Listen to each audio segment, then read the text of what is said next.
এবার আল্লাহ দেখলেন সাইয়েদনা ইব্রাহিমের হৃদয়ের মধ্যে ইসমাঈলের জন্য ভালোবাসা বেশি না কম? কত বেশি জানেন? সাইয়েদনা ইসমাঈল যখন দুনিয়াতে এসেছে তখন সাইয়েদনা ইব্রাহিম আলাইহিস সালামের বয়স ছিল 86। কত? আপনাকে বাগের পেটে 86 বছর বয়সে কারো বাচ্চা কাচ্চা হয়? হ্যাঁ, আছে এরকম পালোয়ান? আছে কেউ? নাই। সাইয়েদনা ইসমাঈল যখন এসেছে দুনিয়ায় তখন সাইয়েদনা ইব্রাহিমের বয়স কত ছিল? 86।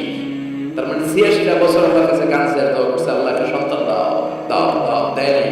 86 বছর বয়সে যে সন্তানটা দিল, ওই সন্তানের প্রতি মায়া, দরদ, মহব্বত, ভালোবাসা বেশি না কম? আল্লাহ দেখতে চাইলেন এই ছেলের জন্য মায়া বেশি নাকি আল্লাহর জন্য বেশি? আল্লাহ ডেকে বললেন, ইব্রাহিম দেখি হৃদয়ে কার জন্য দরদ আর ভালোবাসাটা বেশি। যাও আমার সন্তুষ্টির জন্য 86 বছর বয়সে পাওয়া কলিজার টুকরা দুধের বাচ্চা ইসমাঈলকে জবাই করে আমার খুশি অর্জন করো। জবাই করো, স্যাক্রিফাইস করো, আমার জন্য উৎসর্গ করো।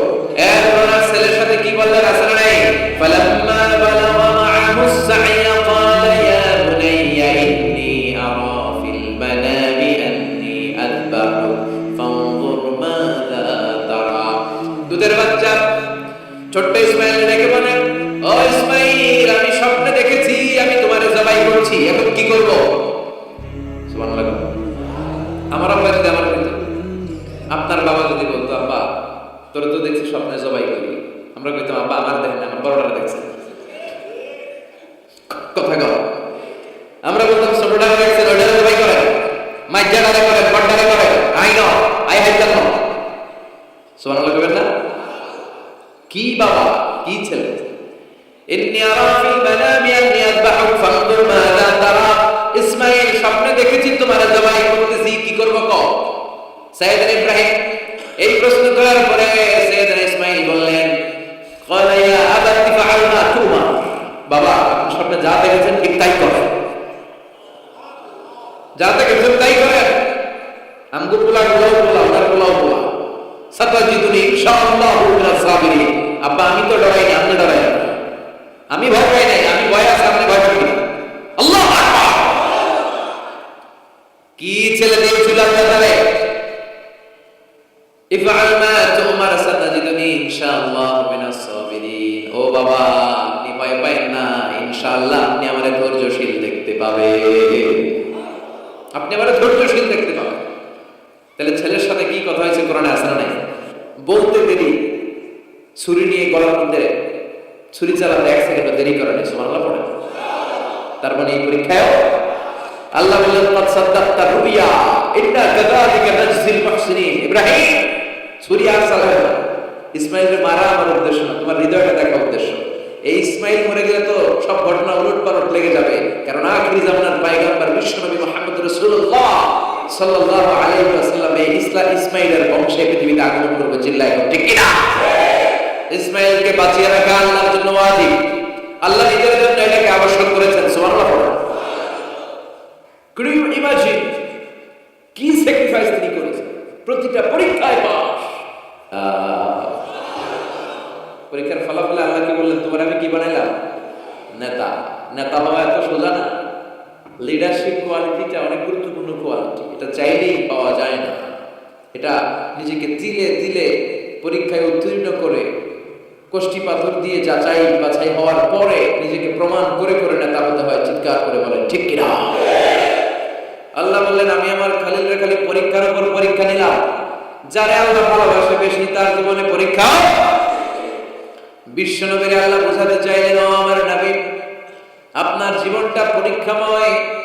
এত পরীক্ষা থেকে বিচলিত হওয়ার কিছু নাই, টেনশনে পড়ার কিছু নাই, নিরাশ হওয়ার কিছু নাই। আপনার পিতা ইব্রাহিমকেও এরকম অনেকগুলো আমি পরীক্ষা নিয়েছি, আর প্রতিটা পরীক্ষায় আমার ইব্রাহিম খালিল সফলতার সাথে উত্তীর্ণ হয়েছে। আশাদ্দুন নাসি বালাআন আল আম্বিয়া। এই পৃথিবীতে সবচেয়ে বেশি বালা, মুসিবত আর পরীক্ষা আসে নবীদের। কাদের? সুম্মাল আমসাল ফাল আমসাল। এরপরে সিদ্দিকীনদের, শুহাদাদের, সালেহিনদের।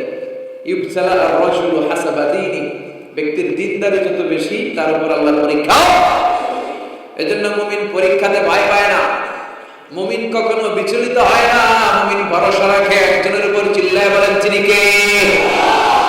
আল্লাহ বললেন পরীক্ষার পর পাহাড় সম পরীক্ষা দিয়ে আমি আমার খলিল ইব্রাহিমকে যাচাই করেছি। একটা পরীক্ষায় ইব্রাহিম ফেল করে নাই, প্রতিটা পরীক্ষায় পাস।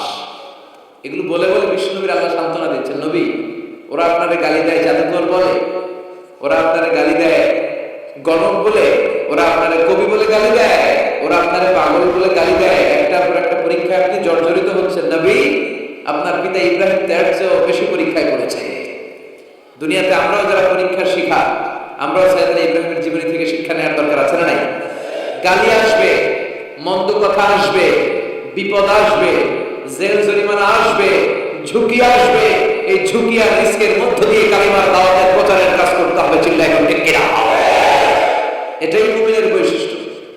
ঝুঁকি, বিপদ, পরীক্ষা, বালা, মুসিবত এগুলো মুমিনের লক ছাড়ে না, পিস ছাড়ে না। কারণ মুমিনরে পছন্দ করে কে?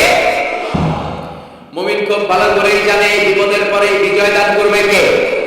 রাত্রি যত গভীর হয়, সুবহে সাদিকের সময় কাছে আসতে থাকে, গর্ভবতী নারীর পেটের ব্যথা যত বাড়তে থাকে, নতুন মেহমান দুনিয়ায় আসার সময় ঘনাতে থাকে, তেমনি ইসলামের পক্ষে যারা কথা বলে তাদের উপর বিপদ, ঝুঁকি, অত্যাচার, অনাচার যত বাড়তে থাকে, কালেমার বিজয়ের সময়টাও কাছে আসতে থাকে, কাছে আসতে থাকে।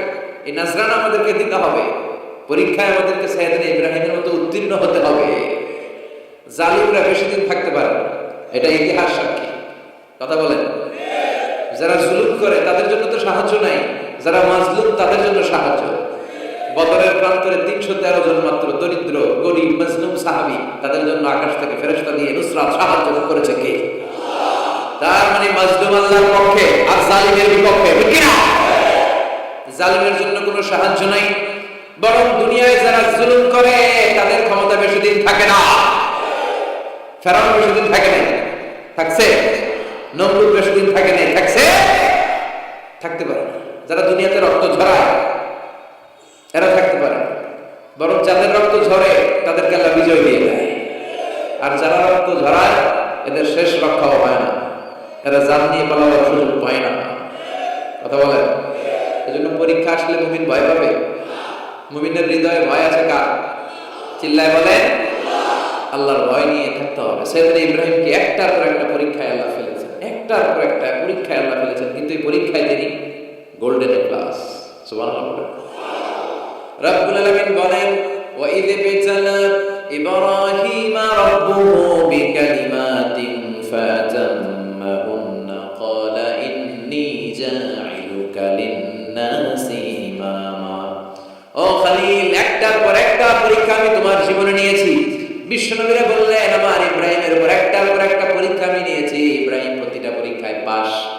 আর খুশি হয়ে আমি বললাম, ইব্রাহিম আমি তোমার নেতা বানায় দিলাম। Allah put Sayyidina Ibrahim in some tests and trials, and Sayyidina Ibrahim successfully overcome all the tests. Allah said, Ibrahim, I'm gonna make you the leader. Ibrahim, আমি তোর লিডার বানাই দেব।